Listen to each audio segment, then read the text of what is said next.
Yeah, I don't love that Cowboys offensive line. I was looking at either the football or FTN fantasy or PFF, maybe both, like the offensive line rankings in the offseason. The Cowboys they were down there. They were not very high Yeah. up, and Yeah, we got Brandon Lee Gouton in the green room ready to join us now here on Birds 365. Let's bring him up. Brandon Lee Gouton of Bleeding Green Nation. Read all his work at Bleeding Green Nation and follow him on X at Brandon Gouton. BLG, welcome to the show, man. It's game week. How you doing on this Wednesday morning? yeah, the Eagles play a football game tomorrow. That's pretty cool. Yeah. But first, before we get to that, if I say kick-started the Eagles to Super Bowl against the Giants, what do you think of? I agree, John. I do think of Jake Elliott's 61-yard field goal. What am I missing here? Yeah. That sailed over the head of Odell Beckham Jr. there. Yeah. So that's where I went with that. Do you remember when Brian Dawkins' jersey was retired? Do you remember any of those types of things? The moment? If I'm not mistaken, that was like what, 2012? Yeah, where you're right on the money. That was like probably the best moment in terms of like for Eagles fans to have some kind of joy in an otherwise, pretty awful season. I think that's the only thing I can remember about that. Yeah. And I wasn't here in 2012. So but generally, even if I was, I wouldn't have remembered. I don't remember things like that. I just don't. So I have to look them up. But whenever I hear kick-started Eagles to Super Bowl Giants, I think Jake Elliott. Yeah. That's the game that Sliger pointed out in the chat. That's the game that Wentz was like, I'll give him my game check or something if he hits this. That was the game. So no doubt. BLG, man, one day. Yep. BLJ on the eve of this opener, man. Preseason in the rear view. Everything's in the rear view. We've waited for this moment all off season. What do you think? Eagles, Cowboys tomorrow night. What are some of your keys to the game if you're the Eagles coming in? Where do you think they can exploit some matchups and kind of take advantage of the Cowboys in week one? Have you guys looked at the Cowboys depth chart? It's not too inspiring, I would say there, especially after Micah Parsons being gone here. It looks like Trayvon Diggs will play. He's had success in the past. Deron Bland has had success in the past. A down year last year, dealing with some injury that caused them to start the season late. So maybe the corners bounce back, but even if they do, the rest of that defense is it's not very. Who's striking fear into the Eagles in that defense? Kenny Clark. You listen to Jerry. We got apparently Kenny Clark. Right. Yeah, Kenny Clark. I do think they're better than people give them credit for. I do think, like I said this, because we had John Machota on from The Athletic yesterday, and he was saying, their edge rushers are potentially, there's a lot of potential similar to here. Mm-hmm. But, Sam Williams is one of those guys who's got injured last year. He's back. They signed Dante Fowler, who's like a good, not great pass rusher. Had double-digit sacks last year. Marshawn Nealon's a guy they like. Donovan Ezraku, guy we talked a lot about draft time potentially for the Eagles. Boy, outside of Nolan Smith, I might take that group over the Eagles group at edge rusher from an upside standpoint. Now, again, not great. Certainly when Mike is there, it probably falls into place, and that's a strange move. But I do think the Cowboys are a little bit better than the Eagles fans give them credit to. And I think it was notable that A.J. Brown said it's probably going to be closer than you all expect, because I think everybody expects them to go in there and sort of boat race the Cowboys. Is that your sort of feel? I think, they rarely, if ever, beat Dak Prescott easily. So it's not my expectation. And it's also just the fact that the Eagles, although they've gone undefeated in season openers in the Nick Sirianni era, there's been close games in there, most of them, I think.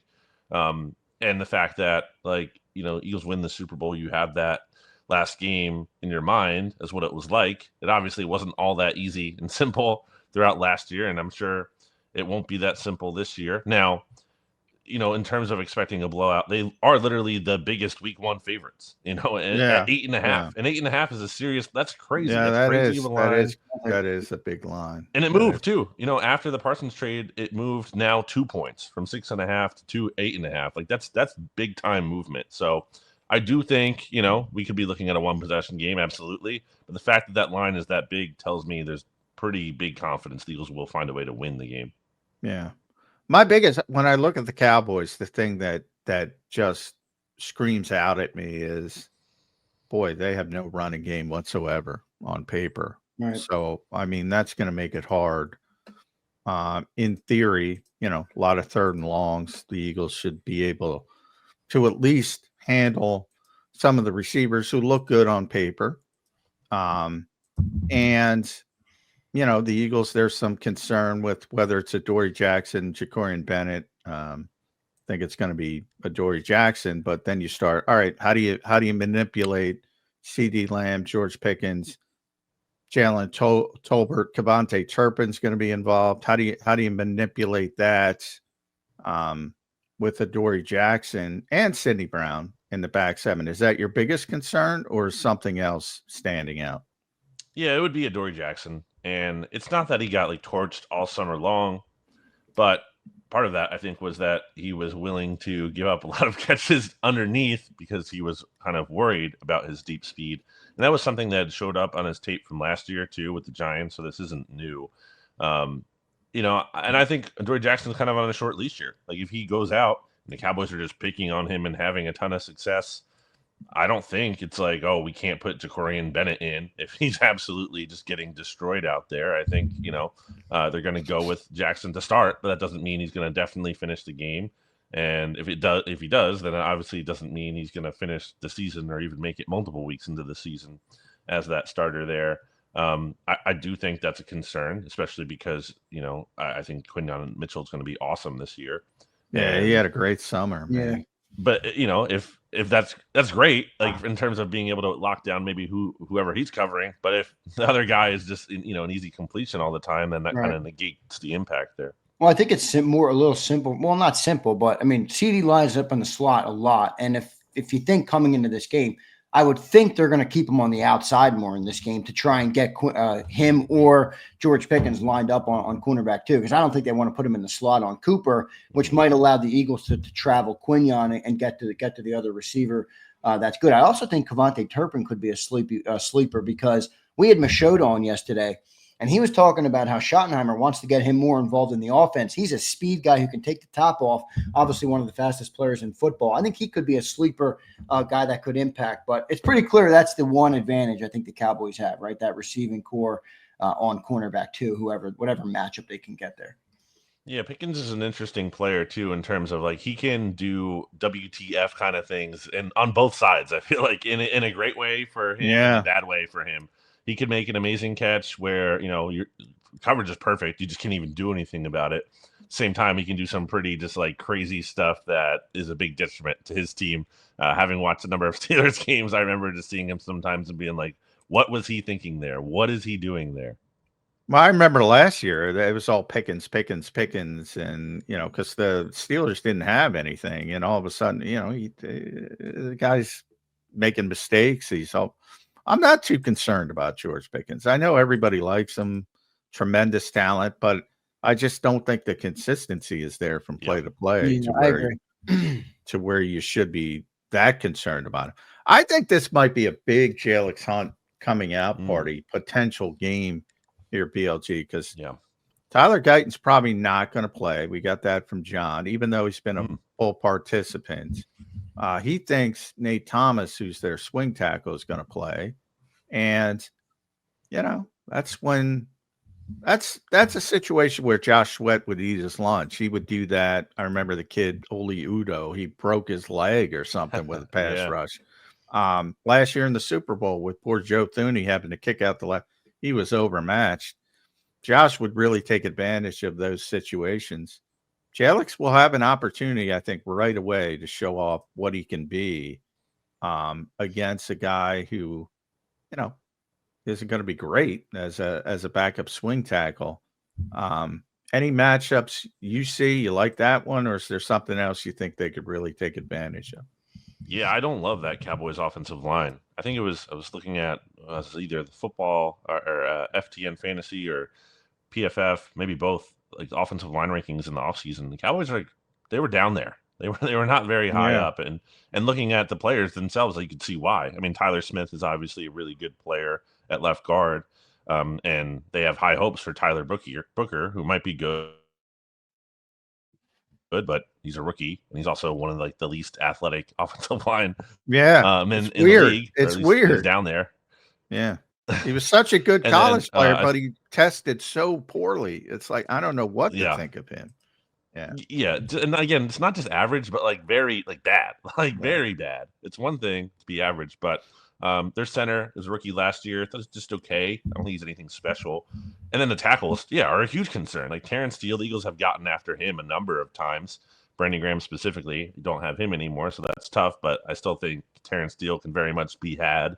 And then if Guyton does play, he's coming off an offseason where he didn't play well as a rookie, number one, and now he's coming off an offseason where he missed most of training camp, so you're missing like a lot of that developmental time. I don't know how he's supposed to get better when he's not even out there on the field at all.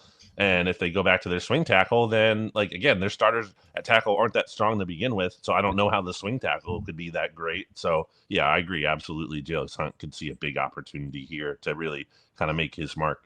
Yeah, I agree. BLG, first game for Kevin Patullo here. What do you think the offense looks like? He's obviously got a passing background, pass game coordinator, coming in for a team, excuse me, that has dominated in the run game. What do you kind of expect to see from the Eagles offense to start the year here versus Dallas? Yeah, I'm of the mind that I do think in theory the Eagles would like to pass more than they did last year because it was like so extreme. They probably will to some extent. At the same time, that formula worked pretty well for them last year, and I don't think they're just going to be like, oh, we have to change it for the fun of it. I mean, right. Especially if maybe they come out passing a lot, it's not working. John, I think you would back me up when we say I saw that in training camp at times, where the passing game, looked a little uneven, and all of a sudden when that happened, guess what they could do, and it worked really well. Oh, give the ball to Saquon Barkley. Yeah, it was it was amazing. Way better. So he looked better this summer than he looked last summer by a wide margin. 100% agree. Totally agree. By a wide margin, I think. Now, one concern, and I asked Kevin Patullo this the other day. Boy, I don't know. We're trying to figure this out in the media house, and maybe I don't know if their starting 11 played one rep together in training camp, and if they did, it was a very, very small sample size. Part of it was just precautionary. And when Devontae was out, AJ was in. When AJ was out, Devontae was in. Some offensive line injuries here and there. There weren't a lot. Yeah. And as your point, they were very sloppy last year. They won under Nick Sirianni. Are you on sloppy alert for week one offensively? Absolutely could be an issue. I think ultimately, you make a list of the pros and the cons to the Eagles and how they approach training camp and how it's relatively lighter compared to other teams. Although they have ramped it up since Vic Fangio has gotten here. It's no coincidence, I'm sure. But still, I think league-wide, they run one of the lighter camps. And ultimately, a big pro in that pro column there is that they've been able to stay so healthy. Like they have deep into the season too. So I think ultimately it's worth it. But if you're looking at something you would put in the con column, I would say maybe some sloppy tackling early in the season, some mistakes. Yeah, I do think that, and even kind of by their own admission in some ways, I think the Eagles kind of view this as like the preseason a little bit for them early in the year. Obviously, it's not. The games count. But I think, the fact that they don't play their starters in the preseason at all, there's a realistic acknowledgement that there could be some mistakes that need to be ironed out early in the year. Yeah, and I think they've kind of already gave credence to that by not really locking in on who the starters are going to be or long-term. So I think you're right about that, BLG, with where they are coming into this game right now. Well, I want to ask you about Nick Sirianni yesterday and his what he spoke about. Me and John talked about this. The banner question. Yeah. I don't have a problem with the approach, BLG. I actually like it. All right, good. Stay in the locker room. Don't buy into the bullshit. But why do you lie to me? It's banner night now. Just say we're focused on the season. We're not going to be out there. I hope the fans enjoy the moment that the banner is really why do you got to lie to me? Oh, I didn't know it was banner night. Come on, Nick. You knew it was banner night. What do you think? It's hard to believe that he didn't know. It's pretty hard to believe. I got some shit, BLG, because here I'm going to play devil's advocate. And actually, You know these football guys. Mm-hmm. They don't pay attention to that crap. Like, I don't think anybody at the NovaCare complex is going up to Nick Sirianni and saying, hey, the banner drop's going to be at, whatever, 7:12 p.m. And those NFL, when we get there tomorrow, BLG knows, when you get to the regular season, the NFL has everything very structured. Like they'll have a schedule of pregame stuff, national anthem, the exact time, warm-ups, the exact time. They'll have a list of the timing. Nick Sirianni lies a lot to us. I'm not sure he lied to us on that. I believe there's at least a possibility that he had no freaking idea what time it was, but actually you can lean towards. Now, it wouldn't surprise me if he knew. But again, that's one of those things I don't pay that much attention to. Like, I don't think they were out there last time the banner dropped, but I don't know. They were not. Yeah, I was just looking up a video of that yesterday, and they were not. Yeah. Yeah. Again, I don't have a problem with the approach. And John, maybe you're right. I was just thinking, how many years? I just know. How many years has the opening game been like when they win the Super Bowl? Well, no, I mean, you should know by nature the banner's going to drop. Right. From that standpoint, but I do think these football guys are weirdos, man. They're like hyper focused on. Yeah, no, I agree with that. BLG, what do you think of the team approach? Like, I kind of asked that question, and again, I'm fully aware that that's completely inconsequential. It really doesn't matter. But what do you think of the mindset of the team? I mean, some people have brought up, and I don't really buy into it, but I'm curious to hear your thoughts that there's a lot of stuff going on off the field, man. I mean, Cooper DeJean's releasing cereals. We got streamers at the NovaCare. The Tush Push has a sponsor. Again, well, that I thought was great marketing by Dude Wipes, by the way. But how do you feel about the focus of the team coming into this year? Yeah, I think those are valid points to make. I don't think that it means, all this stuff means that the Eagles can't have success. There's been successful teams across sports that have had, big sponsors and documentaries and stuff like that, and it hasn't necessarily prevented them from having success. But these can be distractions, absolutely. I think Jalen Hurts would tell you that after the 2022 season, he was kind of pulled in a lot of directions in that way, and I think it's natural to kind of lean into that. And no one should be able to blame him for those opportunities. And I'm not saying he doesn't work hard. Obviously, we know Jalen Hurts does. But I think there was kind of like a refocusing and a recommitment after the 2023 season that, like, hey, maybe I kind of need to calm down on that stuff a little bit here and, really focus on what I'm doing. And obviously, again, it's not like he's left the stage at all. He's a sponsorship with Sprite now, and, he's still doing things like that. But I think ultimately it's just about managing your time well in the off season and making sure you're balancing maybe some of those opportunities with training and getting better. And I think you can do that.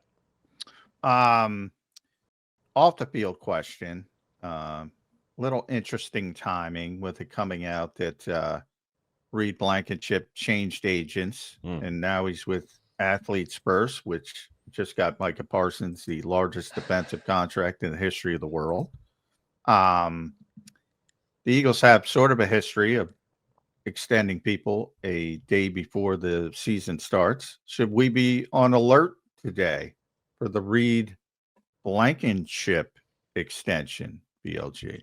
Yeah, it's curious that it's not done from a standpoint of, like, I thought part of the reason why you would trade CJ TJ when you did is because you probably either had to pay him because his guaranteed money was coming up, or you want to give an extension to Reed Blankenship. And if you gave an extension to Reed Blankenship with CJ on the team, well, I don't think that's necessarily going to go over great with CJ if you're not, touching his contract too. So I felt like that was part of the impetus for that deal. In addition, it's just not like the Eagles to let a player who is a team captain, as we saw, voted by his peers as a team captain. Like, he's the only one of those players who's going to be a free agent after this season. So that does strike me as curious. Now, I would say I think where Reed Blankenship's money would come in is kind of like in that middle class that the Eagles have been trying to avoid paying, where it's either they're going with like the young guys on cheap contracts or they're paying premium dollar for the top of the market players. Kind of falls between that there. I don't think he's gonna be on the top 5 paid safeties or anything like that. So that's the one thing that makes me wonder if they're just going to ride it out with him. But I think, ideally, because you don't have a lot of long-term stability at that position, by the way, you would like to get that deal done. Yeah, and I think that new agent's coming in and saying, hey, Reed, you play like you did last season for one more year. You're making $18 million. Don't take their $10 million a year deal. Hey, listen, maybe they get the deal done.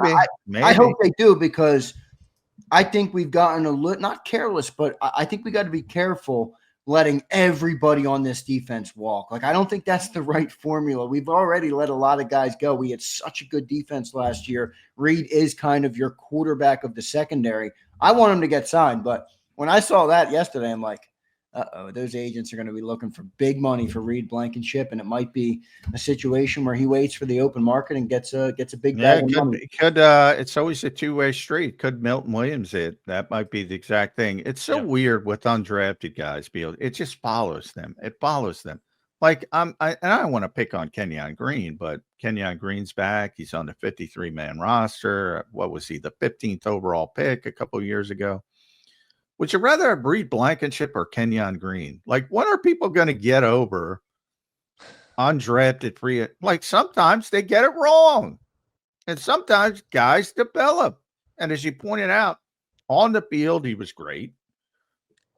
He's a team captain voted by, that's not appointed, that's voted by your teammates. He's the leader. Vic Fangio admits on the record, he's the leader of the secondary. Mm-hmm. Why are the Eagles penny pinching Reed Blankenship if that's the case? I look at last year, I look at Cam Bynum, who got $15 million a year. And I told Zander from day one, well, Reed's better than Cam Bynum. So that's my starting point. And whoever his agent is, whether it's David or Todd France or somebody else at Athletes First, that's my number. And if the Eagles don't want to pay it, I'm going to Milton Williams them. Mm-hmm. I'm going to go play well again, and I'm going to go get my money. Yeah.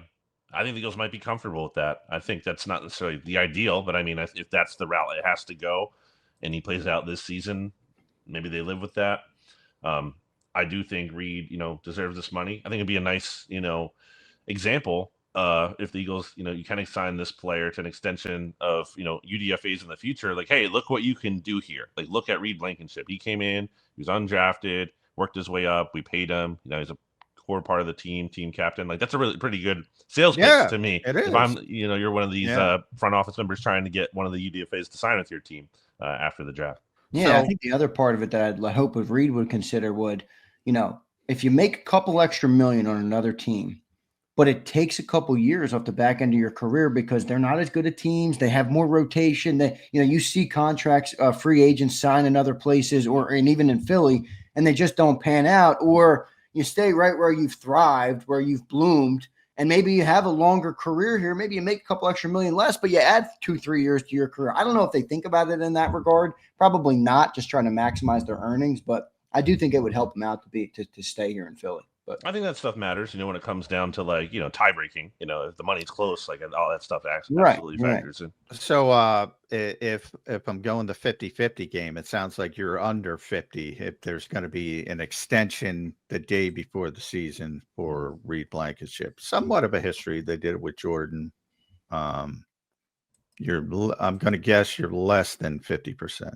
I would love to be wrong because I think he's a great player, deserves to be paid. But yeah, I'm gonna say less likely, just because I feel like it almost would have been done by now. Yeah, makes sense. But we'll see how that shakes out. Keep on alert, just because he did change his agents. Never know, something might be coming. To the point about distraction, another one coming out today. Prime Video announces the October 9th premiere date for Saquon. A new original documentary on Prime. This is what happens, man. This is what happens. There's a human nature aspect to winning the Super Bowl. And I thought it was interesting that, one of the themes, BLG, of Nick Sirianni this offseason was talking to coaches that have done it. Sustained success, he calls it, not repeating, but Gino Auriemma, the latest one. I think that's a positive way to do it. But boy, man, there's a lot of stuff. over, and you really see it. Now, obviously, people like Prime are trying to take advantage of the timing, and this is when all eyes are on everything. So that's why you have Cooper cereal coming out. That's why you have Dude Wipes coming out. That's why you have Prime coming out. They all want to take advantage of that little window. Boy, it does seem like a lot. Is it too overwhelming? Or is it I think it's just human nature, man. It seems like a lot.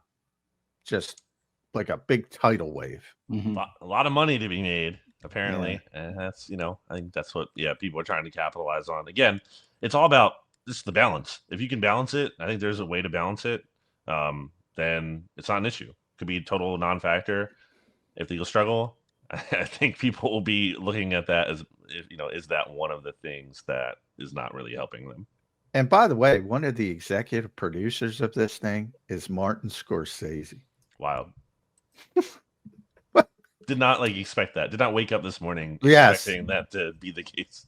Yes. There's about 15 executive producers. I don't know how much Marty was involved, but anyway. Still, to get his name on that. Yeah. To get his name on it. Yeah, just that alone. So that's coming October 9th. So Eagles fans will be excited by that. Back to the field. Matt Eberflus, I think, is an interesting storyline because of his history with Nick Sirianni and Kevin Patullo. Back to Indianapolis. I think he was a bad head coach, BLG, but I think he's a good defensive coordinator. And I think that alone, similar to the move here although, by the way, Matt Patricia looked lights out at Ohio State. But if you think about Sean Desai, Matt Patricia, and then the elevation just from having Vic Fangio in the building, I'm not going to say it's to that level, but I think the game kind of passed Mike Zimmer by. I think the Cowboys are going to be better just for having Matt Eberflus in the building. Your thoughts on that matchup with Nick and Kevin Patullo? Yeah, I do think he was, overextended as a head coach. Clearly that didn't go so well for the Chicago Bears. And Cowboys fans liked him a lot, before he left Dallas. And he obviously contributed to some success there before he left. So I do think there's something there. Is he, top 10 defensive coordinator? I don't know about that. Maybe the bottom of that 10. But I do think there's more credibility here than certainly. I think the way you put it there, John, is great. I think the game had very much passed Mike Zimmer by. So yeah, that's a big factor. When it comes to Patullo, again, I've been more bullish on him than I feel like the consensus from a standpoint of I don't see him as just Nick Sirianni's puppet by any means. I think Kevin Patullo has his own ideas, and whenever you hear him talk to us and just in public, he seems like a pretty smart guy. That doesn't mean everything, because you can be a smart guy and still not be a good coordinator. That's happened in the past. But from what we can tell to this point, before he's actually out there calling plays, he seems pretty sharp. He seems pretty engaged. He has experience. I feel optimistic about his outlook. Yeah, I do too. I've liked listening to him. I've enjoyed his press conferences and things like that. BLG, good stuff, man. We got a couple minutes left. Last question for me here. I'm going to make you a pick, BLG. Who do you got in the opener? Eagles, Cowboys, banner night in Philly. Brandon Lee Gouton, what do you got? Yeah, I'm going to go with the Eagles. Surprise, right? I do think that, again, the talent on their team, it always comes back to that, right? The talent is just so much better. I think Cowboys have concerns, again, on defense, on the offensive line. Not to say that the Eagles don't have some concerns of their own, and the George Pickens cornerback 2 situation is a big one, but I think ultimately this team in that building, obviously the crowd's going to be, fired up. I know we saw the Eagles kind of come out slow the last time they won a Super Bowl and got booed by halftime. I think it's going to be a stronger performance than that. I think this team has way less BS in terms of, the whole Carson Wentz, Nick Foles situation going on at the time. They seem pretty locked in. I think for a team that won the Super Bowl, they seem pretty motivated. They seem motivated to go do it again. So from a vibe perspective, I think the Eagles are in a good spot. Cowboys, not so much after a really kind of weird and shaky offseason. Mike Parsons being gone. That's a big deal.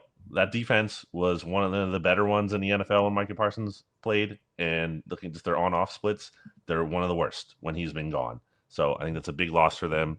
And until someone proves they can stop Saquon Barkley in an Eagles uniform, I'm not going to just assume it happens, really. So I think it's a big game for Saquon, big game for this Eagles offense, and they beat the Dallas Cowboys to start the season 1-0. Love it. Good stuff, BLG. Appreciate you doing it today, man. We love having you on Birds 365. The audience loves you as well. Thanks for joining today. Make sure you guys read all his work at bleedinggreennation.com. Also, it's a very interactive website. So if you're a fan, you can drop comments on there. You can do all sorts of things. It's really one of my favorite websites for the Birds. So make sure you guys go check it out, bleedinggreennation.com, and follow BLG at Brandon Gowton. BLG, thank you, brother. We'll talk to you next week. Thanks, bud. Thanks, guys.